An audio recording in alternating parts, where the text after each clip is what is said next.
Joan Rivers said that Michelle Obama was a man before she died. Was that a joke? I thought it was a joke. I thought it was a joke too, but the way she said it wasn't like jokey. She was like, oh, come on, everybody knows Michelle Obama's the man. The real drama ain't about whether Michelle Obama's untouchable.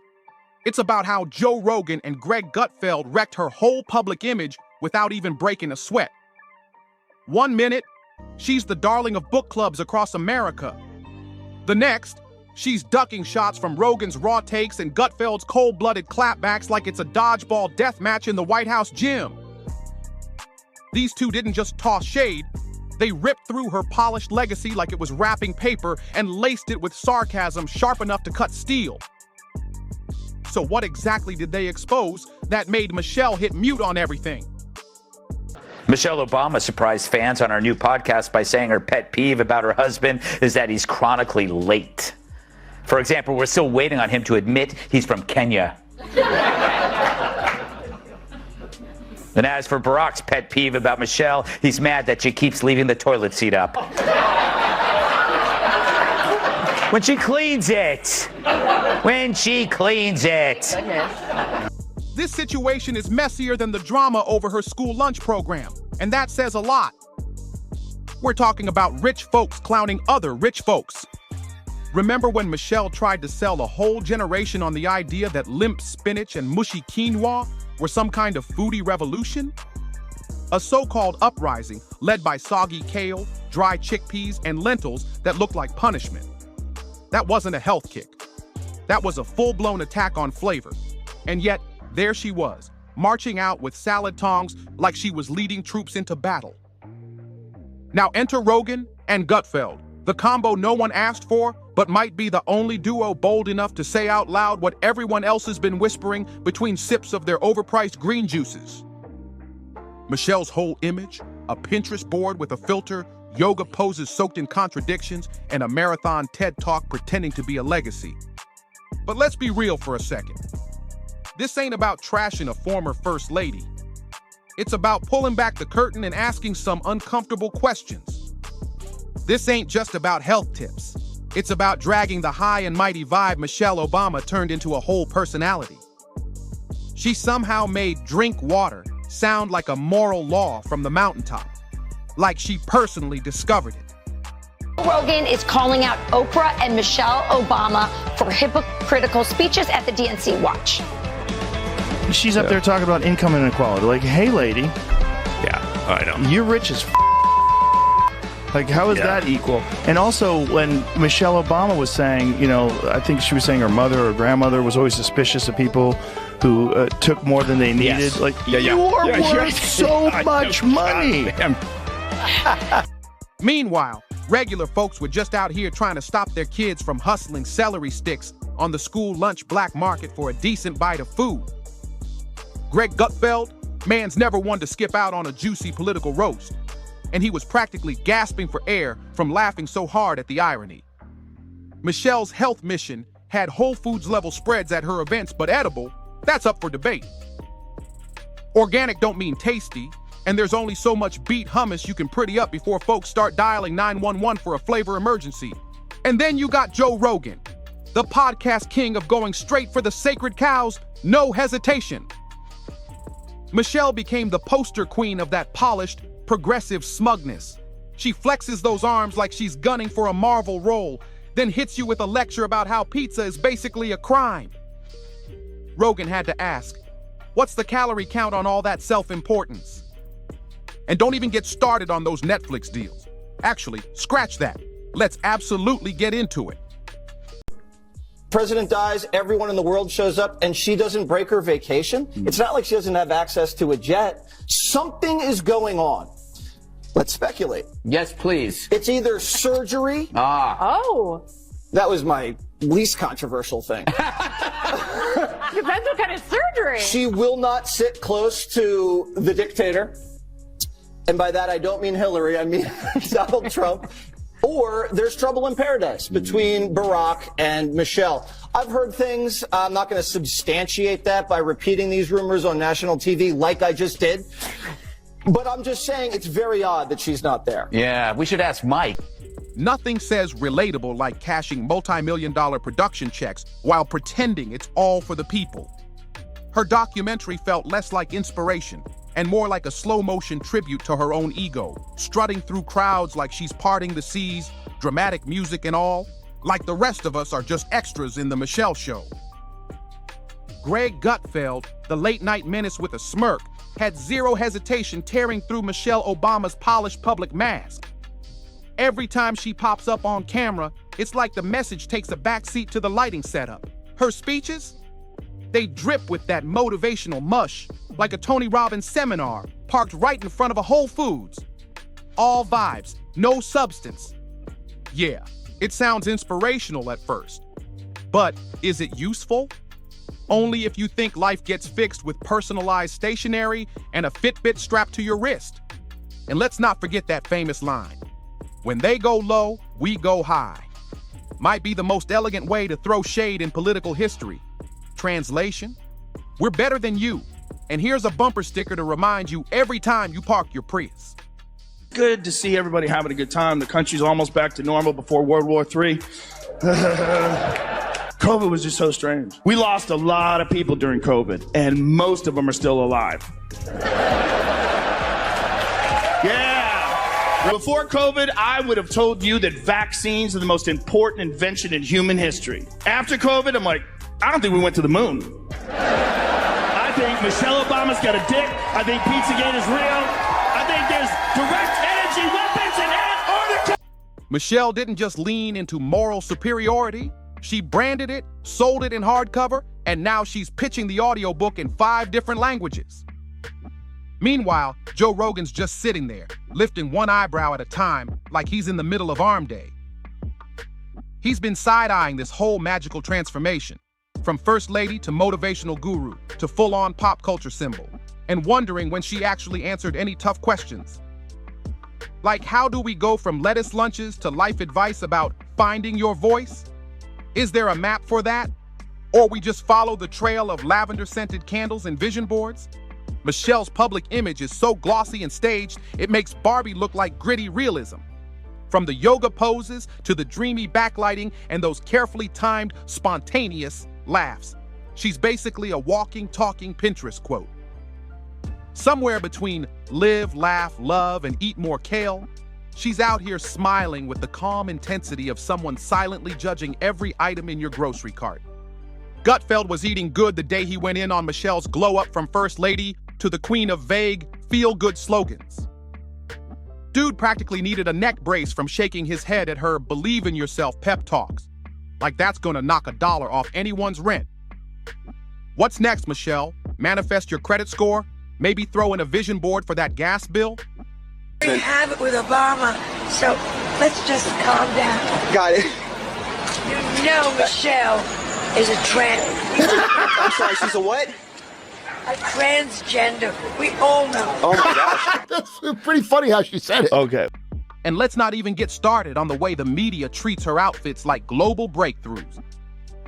She wore a belt once, and CNN lost its entire mind. Like she just solved world peace with a waist accessory. Whole op-eds were written about a cardigan. Yeah, a cardigan. You'd swear she was hand-stitching ceasefires in the Lincoln bedroom while sipping green tea. Gutfeld couldn't help but ask what we were all thinking. Since when did Banana Republic become part of the political agenda? Then comes the memoir, a massive self-help smoothie of my journey and my truth, blended with Instagram wisdom and a sprinkle of vague childhood struggles.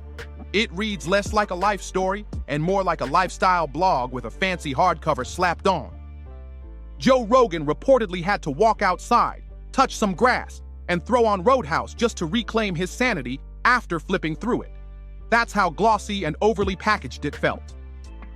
But hands down, Michelle's wildest magic trick, playing the I'm just like you card from inside multi-million-dollar estates. She talks about the struggle while surrounded by marble countertops and 6-car garages. How do you sell an underdog story when your morning walk includes 3 private chefs and a gated entrance? It's like watching Marie Antoinette hop on a TED Talk stage to preach about minimalism. The irony is wild. Gutfeld nailed it when he said Michelle's version of struggle probably means Whole Foods ran out of organic quinoa. Michelle Obama has openly admitted that she and Barack sleep in separate bedrooms. Here's how it works. She sleeps downstairs and he likes men. And yet, she still gets framed as the relatable first lady? Come on now. Nothing screams humble like customized chandeliers, VIP guest lists, and bodyguards trained like they're prepping for a covert mission. She swears she's just a mom. But let's be real. That mom got a whole glam squad. A personal chef slicing mangoes into hearts, and a social media advisor to edit her Instagram captions like they're policy speeches. Rogan broke it down. Michelle's whole public vibe feels like a never-ending episode of The View, just without the mercy of commercial breaks. Every sentence is dipped in soft-focused moral preaching and cooked until it turns beige. We're talking political tofu, bland, preachy, and somehow spread across everything without anyone asking for it. Then there's the media hype machine. Michelle could sneeze, and the headlines would call it a powerful stance against airborne patriarchy. Gutfeld didn't hold back, mocking how the press treats her like a mashup of Gandhi and Beyonce with a dash of angel dust. The coverage is so breathless, it starts to feel shady. Like, what's she hiding? A slice of bread? Rogan cracked up over the idea that Michelle's giving out health advice while the rest of us still have PTSD from her school lunch menus. Thinks American men suck. Let me warn you, your rage does not exist in a vacuum. If we don't get this election right, your wife, your daughter, your mother, we as women will become collateral damage to your rage. To make these choices clear to the men that we love, our lives are worth more than their anger and disappointment. What's that pitter-patter sound I'm hearing in the background? It's the footsteps of Barack running to vote for Trump. Apple slices that felt like styrofoam and mystery lentil bricks that scarred a whole generation. You can't serve cafeteria trauma and then rebrand yourself as the nation's wellness guru. It just don't add up. Let's keep it real. Michelle Obama's greatest flex might just be her ability to look like she's saying something deep, while actually saying nothing at all. Her speeches are like gourmet word salad, tossed with fancy phrasing, and just a few croutons of meaning sprinkled in to make folks think they're getting fed. Meanwhile, Rogan was probably wondering if the real meal got served backstage by some guy named Skyler rocking a gluten-free apron and kombucha breath. Gutfeld was having the time of his life tearing down the fantasy that Michelle is some kind of national unifier. He said what nobody wants to admit. This is the same woman who splits opinions harder than pineapple on pizza. The truth? Her whole brand ain't about unity. It's about spotlighting people who already nod along. She's like a lighthouse, but only for the boats she already likes. And don't you dare mention her fitness goals unless you're ready for a guilt trip. This lady did more for lunges than whoever invented stairs. Suddenly not doing planks in your living room turned into a political stance. If you didn't want to drop and sweat while she silently judged you through your flat screen, you were part of the problem. Gutfeld even joked that somewhere a poor donut shed a single tear. Rogan couldn't let that pass either. He said Michelle's whole vibe is so forcefully inspirational, it's straight up tiring. She's like the human version of being dragged into a book club you never signed up for, where every convo turns into a lesson and every snack is a kale chip. Sometimes, people just want a cheeseburger and some peace. Someone put on Instagram, I believe, that Tim Dillon's video where he was saying that Michelle Obama should run for president. If she won, she could pull her cock out and China would just give up.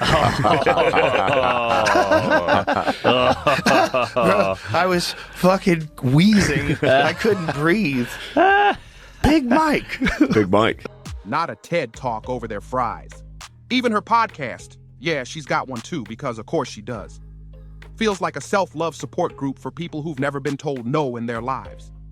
Every episode is like soaking in a warm tub of fake deep wisdom, where the main takeaway is always the same. Michelle's just on another level compared to the rest of us. Rogan played some clips and swore he could feel himself aging from all the secondhand condescension dripping through the speakers. And Gutfeld, he went all in, clowning the Michelle Obama library like it's being built for a sainted mix of Mother Teresa and Oprah, just with better biceps. Let's be real. The only books on those shelves will be hers, lined up next to some affirmation stones and lavender essential oils. You probably won't even get in the door unless you've had your detox smoothie and can prove you cried during yoga this week. Michelle's mastered the game of being everywhere without actually being anywhere. Her presence? It's ambient, like that background jazz playing at every overpriced farmer's market. Feels calm, but it's low-key pushing an agenda. Kat, they know that they're having a hard time with men. Right. Doesn't seem like this is the right strategy. No. She basically says that they're hurting women by voting for Trump. But I think they don't understand that where it comes from in the first place is that people are sick of being told how bad they are and talked down to, and you know, the condescension doesn't work. None of what they're doing really works. I mean, the Walls AOC live stream of them playing Madden together was supposed to be to get like dudes who like football on their side, and they did it during football. Rogan joked that if Michelle ever dropped her own perfume, it would smell like steamed broccoli, filtered authenticity, and straight-up moral superiority. And Gutfeld, he said the bottle would be shaped like a recycled globe and only sold to people who've survived her 12-week wellness boot camp. Becoming, but with burpees. But maybe the wildest twist, the whispers, the rumors, the late-night chatter from conspiracy corners that Michelle's gearing up for a political run. Because apparently, once you've schooled the whole country on lunges, and living your truth, the next logical step is running the entire show. Running the country? Gutfeld almost fell out of his chair laughing at that one, because nothing screams political outsider like spending the last 16 years posted up in the most powerful rooms on Earth. That's like calling a Kardashian low-key. So what did we actually learn here? Michelle Obama isn't some villain or mastermind hiding behind the curtain.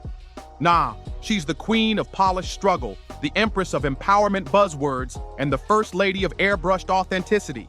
And thanks to Joe Rogan and Greg Gutfeld, that shiny finish got peeled back. Continue to escalate for the Obamas. Hopefully they can settle it like men.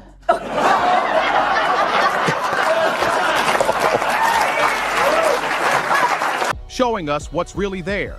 Not a monster, but a brand machine disguised as your favorite motivational speaker. She's the type to lecture you for not loving spinach hard enough. Like the issue isn't the taste, it's your attitude. And if the speeches stop hitting, no worries, she'll drop another book.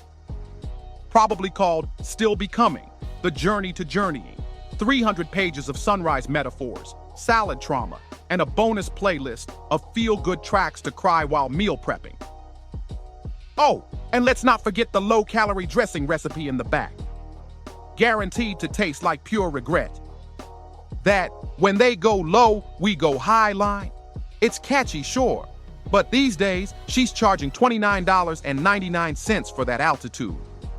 Michelle didn't just flip the script, she franchised it. Even if they run Michelle. According to a new poll, Michelle Obama isn't as strong a Democratic candidate against former President Donald Trump as many Dems would have you believe. In a hypothetical matchup, my favorite kind, Trump wins with 47% of the vote compared to Michelle Obama's 44%. I guess some of the kids whose school lunches she ruined are finally old enough to vote. Remember that? Now she's the Oprah of broccoli, the Dalai Lama of dumbbells, and the wellness coach of the selfie generation. She preaches do the work, but sometimes it feels like the real work is just posing with green juice and tossing around words like resilience until they start sounding like brand slogans. Every single appearance feels like a masterclass in performance, sculpted just as perfectly as those arms the media can't stop obsessing over. But the contradictions, they just don't quit. Michelle talks about simplicity while dining like a 5-star food critic, praises humility while basking in designer applause, and calls for unity, while low-key building an empire on curated division. Rogan pointed out how she somehow makes empty phrases sound deep, like a TED Talk about clouds. None of what they're doing really works. I mean, the Walls AOC live stream of them playing Madden together was supposed to be to get like dudes who like football on their side, and they did it during football. Like, who's consulting them on this stuff? Yeah. It's a woman, probably, also. It's a gay man. And Gutfeld wasn't holding back either, roasting that constant echo chamber that trails behind her like a loyal, well-groomed poodle. It's never real critique, it's full-blown worship. This ain't commentary, it's canonization. Michelle's become a one-woman brand factory of sugar-coated smugness, where every struggle is conveniently relatable, every story is airbrushed to perfection, and every single photo shoot hits that golden hour glow of moral superiority.